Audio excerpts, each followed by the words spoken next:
Hey, how's it going? Brian here with MacLeod's reviews and how-tos. So, you're thinking about buying the Cooler Master MasterBox Lite 3.1 for your next PC build, huh? Well, how about we take a look at it and see if you want to pull the trigger on one or not.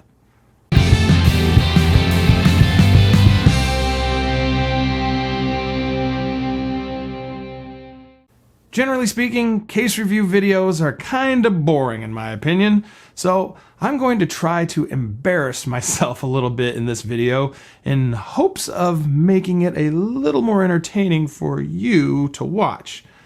This may totally backfire on me and you might end up hating this video, but I figure I'll never know if I don't give it a try, right? So, Arnold, take it away.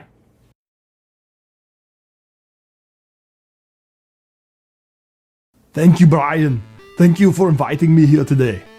First of all, the MasterBox Lite 3.1 is a Micro ATX case, so it can only accommodate Micro ATX and Mini ATX motherboards. Standard ATX is much too small. Inside the box, we've got a couple pieces of paper. First up is the assembly instructions for all you wimps that need that kind of thing.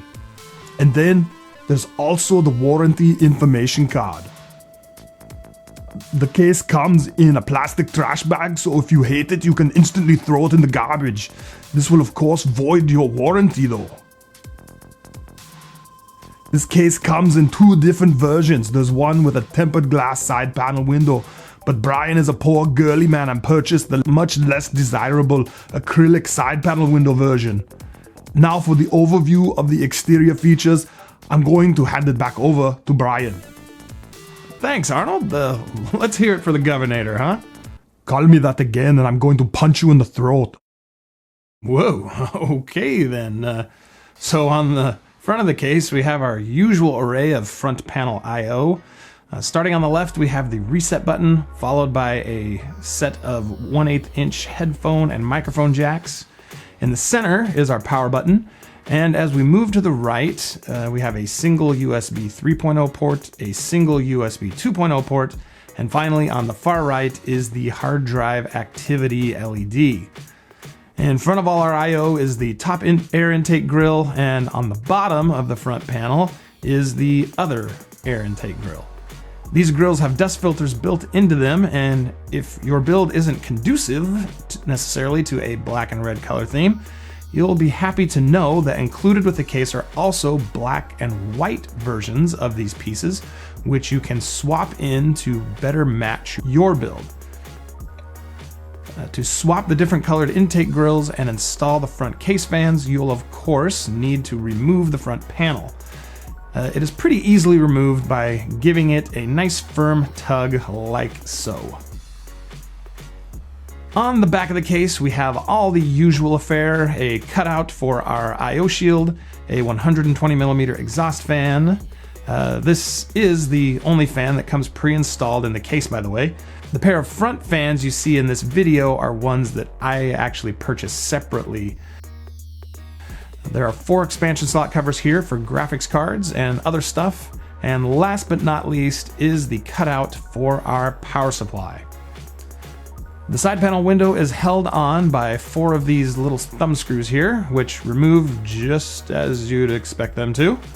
And the right side panel is painted black. Yeah, not much to say about that. The bottom of the case is sporting 4 raised feet with some rubber pads on them, some black painted metal, and the power supply dust filter. Having the dust filter mounted on rails like this is a pretty common feature on most modern cases, and is really nice to see has made its way onto a budget-friendly case like this one as well. Now, as we move to the interior of the case, I'd like to hand things over to my good friend Jeremy Friedman, who you may recognize from the TV series The Simpsons. Hi. So, you just want me to talk about what's on the inside of the case, right? Yep, you got it. Go for it, man. Okay, behind the motherboard tray, the first thing you might notice is the fan hub down here. That doesn't come with this case, actually. Brian put that in to power the LED case fans he put on the front, so just ignore that. Cooler Master has given us all black front panel I/O cables, so there are no ugly ketchup and mustard cables to clash with your custom build. Ketchup and mustard. Would you like fries with that? Up here we have a large cutout in the motherboard tray, so if you want to do things out of order and mount your motherboard in the case and then mount your CPU cooler, you can do that. Cooler Master has also provided some tie-down points back here to help with cable management. However, there's only about 1/4 of an inch of space behind the motherboard tray, which doesn't leave much space for routing cables. There is a slight bump out on the side panel itself to allow a little more room, which helps, but once you've got all your cables routed, it's still a pretty tight fit. Jeremy, can I chime in for just a moment? Sure. One thing I noticed when I built in this case is that the case is built of some pretty flimsy metal, which, to be honest, I kind of expected of a case at this price point. But once I had my system all put together, I noticed the motherboard tray was actually like bowing a little bit from the cables I'd routed behind it, which was then causing the motherboard to bow a little bit as well. The main issue I had was with the 24-pin motherboard power cable. That cable is so thick around, it was bending the tray out of shape. To make a long story short, I adjusted my cable routing a little bit, pulled the motherboard out, and then just pressed down really hard on the tray, smashing the cables down until things were straightened out again. So, Jeremy, would you like to continue? Nah, I'm good. I was kind of thinking that Batman might like a turn. Totally. What a great idea. What's going on? Would you be willing to read this part of the script for us? Wait a minute. So what am I reading? Oh, this here? Simple. Batman's got this. Moving around to the interior of the case. Let's take a quick look at the front panel I/O cables. We have all the usual suspects here. Joker, Penguin. Oh, wait a minute. We're talking about a computer case here.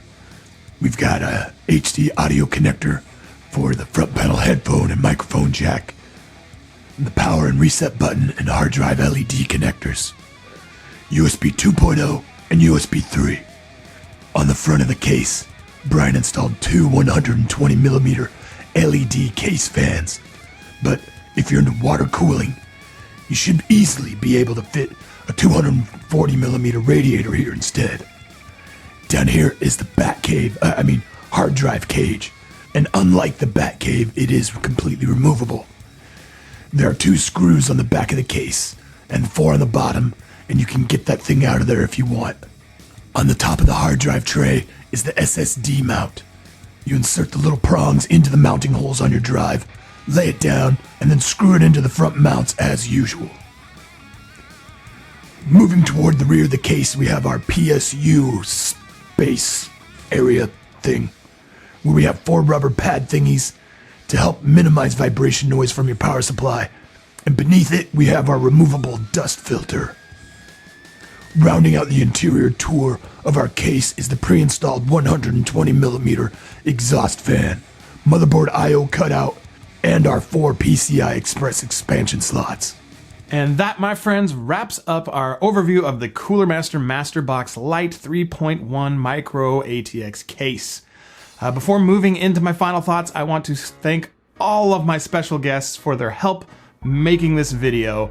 I could not have done it without them. It was no problem, and I'll be back. You're welcome, man. I'm happy to be here and do this. I think we all know who did the best job. Yeah, it was me.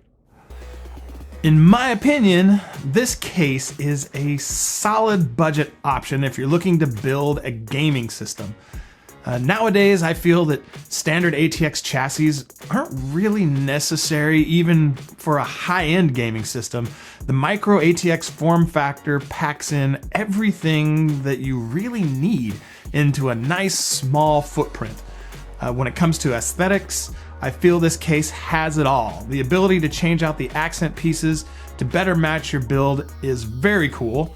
I really like the clean, sleek styling of the front panel, and the full side panel window is just awesome. I really love how it resembles the tempered glass side panels you see on many higher end, more expensive cases. Granted, you can get this case with tempered glass. However, currently on newegg.com, it's going to cost you an extra $11 US, which isn't all that much, but I chose the acrylic side panel because when I bought this case, it was on sale for $35 and had a $15 mail-in rebate to go along with it, making it essentially $20 US, a deal that I just could not pass up. My biggest gripes with this case have to do with its kind of flimsy construction and its minimal cable management space behind the motherboard tray. It would be nice to see the case have a bit more rigidity to it.